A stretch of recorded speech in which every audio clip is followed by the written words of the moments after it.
This is today's WWE NXT full show results video, and the show opens with Dominik Mysterio and Rhea Ripley cutting a promo about beating Dragon Lee in front of Dom's father, Rey Mysterio. Then we saw a match between Axiom vs Mustafa Ali, and the result of this match was Mustafa Ali defeated Axiom by pinfall with a 450 splash, and post-match, Ali cuts a promo into the mic that he's coming for whoever wins the main event tonight. The next match happened between Blair Davenport vs Kalani Jordan, and the result of this match was Blair Davenport defeated Kalani Jordan by pinfall with a Kamigoye, and post-match, Dana Brooke attacked Davenport and nearly takes Jordan's head off when she tries to hold her back. Von Wagner and Robert Stone are interviewed backstage, and Stone tries to play a sticks and stones angle, but Wagner's willing to be open about the way the trash talk hurts, but eventually, Braun Breaker will get hurt and he'll know what's up, and he can run his mouth tonight, but his ass is going to get tabled. The next match happened between Noam Dar vs Tyler Bate for the NXT Heritage Cup, and the result of this match was Tyler Bate won the third and final fall by pinfall with a cradle, going 2-1 and winning Noam Dar's fake NXT Heritage Cup. Back from the commercial, Carmelo Hayes is in the locker room when Donovan Dijak rolls up to say his medal is unquestioned and he needs to prove that to Hayes.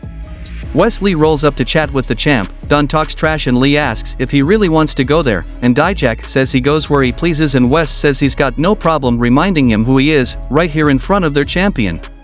Don leaves, Lee turns around, but there's nobody there, and Dijak attacks him and beats him down.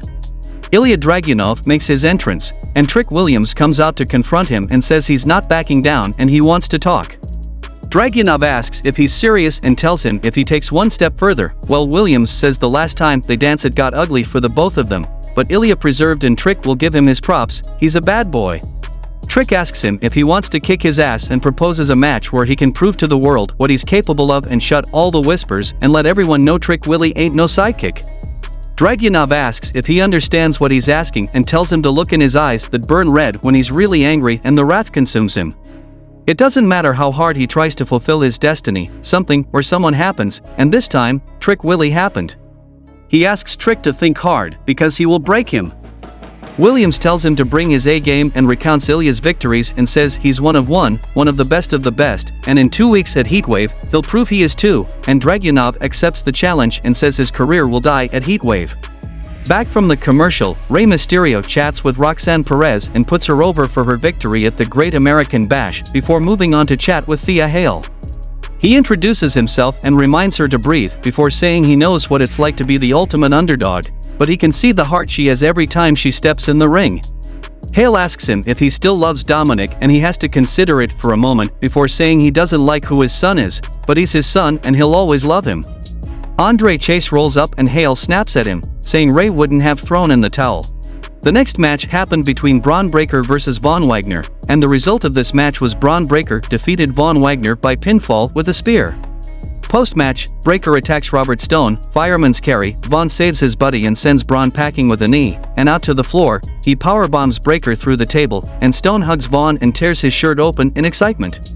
The next match happened between Briggs and Jensen vs Charlie Dempsey and Drew Gulak, and the result of this match was Charlie Dempsey and Drew Gulak won the match by pinfall with a bridging dragon suplex from Dempsey on Brooks Jensen. The next match happened between Ivy Nile vs Kiana James, and the result of this match was Kiana James defeated Ivy Nile by pinfall with an inverted overdrive. Post-match, the Schism light on Ivy Nile to try and figure out where the Creeds are, but here comes the D'Angelo family to save the day. Metaphor rolls up on Tyler Bate to get mad about him winning the fake NXT Heritage Cup tonight because it's Noam Dar's emotional support cup. Nathan Fraser rolls up with the real cup, pointing out it's a bit pointing Spider-Man, and says he could be convinced to get Tyler to give it up if Noam admits that it's a fake cup. Fraser sweetens the deal with a title shot and Dar threads the needle by admitting it's the original cup that Aro Mensah lost, and Nathan says that's good enough, and Tyler gives Noam the cup back and the match is set. Back from the commercial, Tiffany Stratton is interviewed and said she has a lot on her mind right now, starting with a shopping spree where she bought a pink bodysuit for a live event that's so Barbie, and then she tried on a blue dress and looked super hot in it, and then there was a white skirt, but whatever she wears she'll take tons of pictures in it. In the main event of the show, we saw a match between Dominik Mysterio vs Dragon Lee for the NXT North American Championship, and the result of this match was Dominik Mysterio defeated Dragon Lee by pinfall with a Michinoku driver, retaining the NXT North American Championship. Post-match, Lyra Valkyria attacks Rhea Ripley, and the show goes off the air.